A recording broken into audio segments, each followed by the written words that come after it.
Yo, I'm ready. Alright, and 3, 2, 1. I am Cornholio. I need TV from my bunghole. Shut up, Beavis. Well, hey there, muscly arms. Well. Hello, Voice Master. The Shadows of Samuel Craven. In the sleepy town of Wyndham, a street where no one goes, a child of wondrous prime was deadened in crooked pose. His name was Samuel Craven, a boy no older than 10, sneaking out from the safety of his home, a reluctant one then. The breeze of the night engulfed him as he ran free and clear to his doom, to a place which never existed, but he'd found it, no less, in his room. At night the shadows would scurry and paint pictures of streets on his wall, as he'd lie in his bed and observe a place where children stood tall. Each night the pictures grew stronger, as slivers of dark made the scene.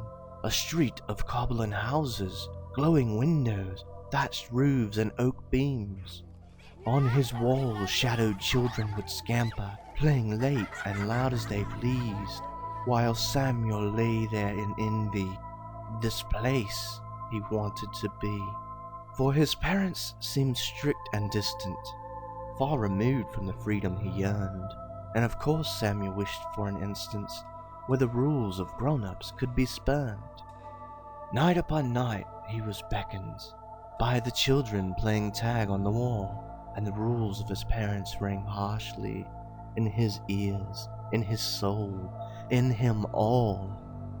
On the 5th night the picture froze sharply, and the shadows of children turned round to face Samuel Craven with wide grins in place, made of dark, made of light, which was drowned.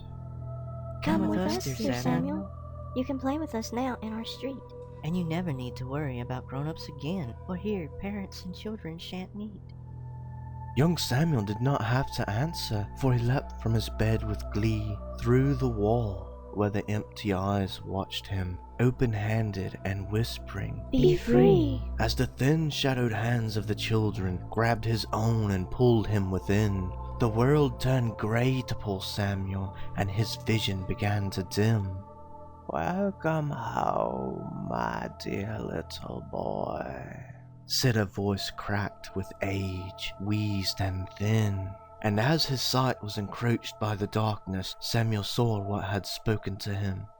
A figure stood at the end of the street, something tall and spindly of limb, wearing rags of grey, dirtied fabric, and an absence of life there within.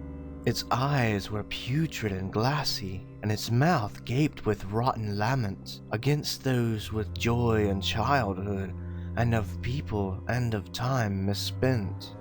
Come closer, dear Samuel. Do not be afraid, for I am seeking little, nothing more than to keep you away from the grown-ups of that world you have found such a bore. Look at the children who stay here, said the figure with bony hands raised, and as Samuel shuddered with a chill in the air, he knew the grave choice he had made.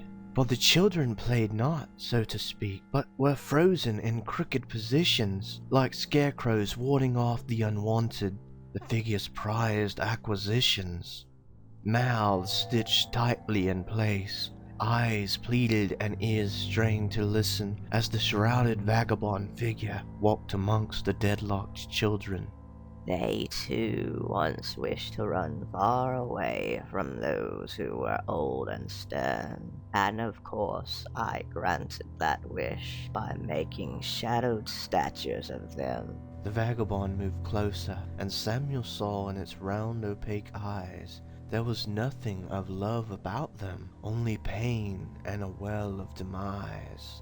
as its rotten coughed upon garments, ruffled quickly in the bleak night air. Samuel turned to face his bedroom, running fast to the safety held there. But his movements were quickly restricted by the cracks and creaks all around of the hands of petrified children, shadowed fragments of life now death-bound. Scared little Samuel struggled and cried out as loud as he could. But quickly his screams were muffled by fingers like rigid warped wood.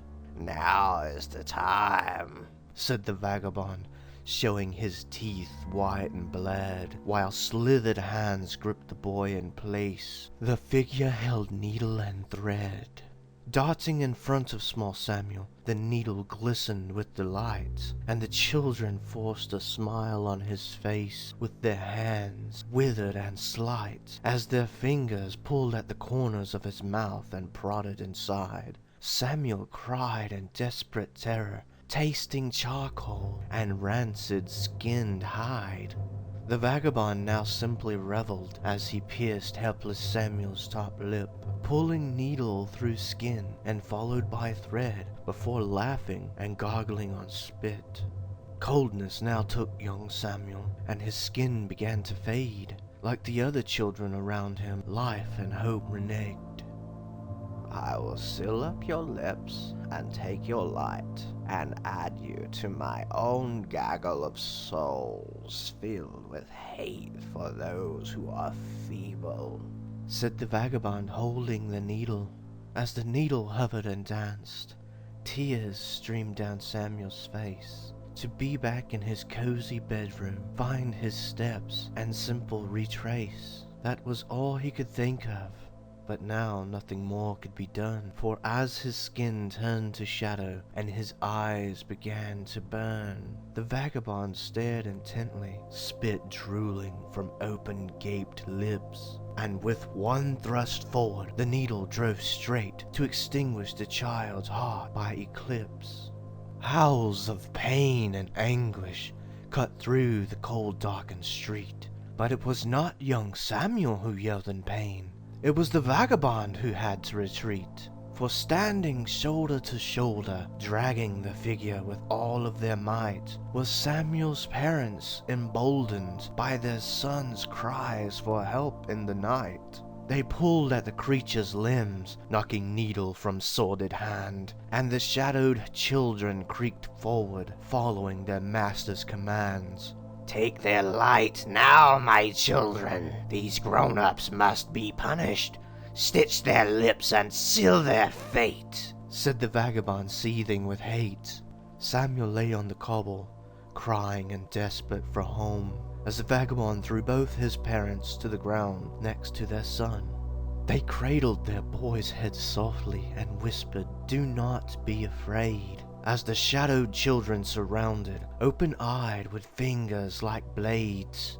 But looking at young helpless Samuel, something stirred in each shadowed face, of memories, of home, and of love, of a forgotten and once lived-in place. The memory of family came flooding like a tide of bitter regret, of sleeping in darkness for centuries and being snatched from warm, comfy beds.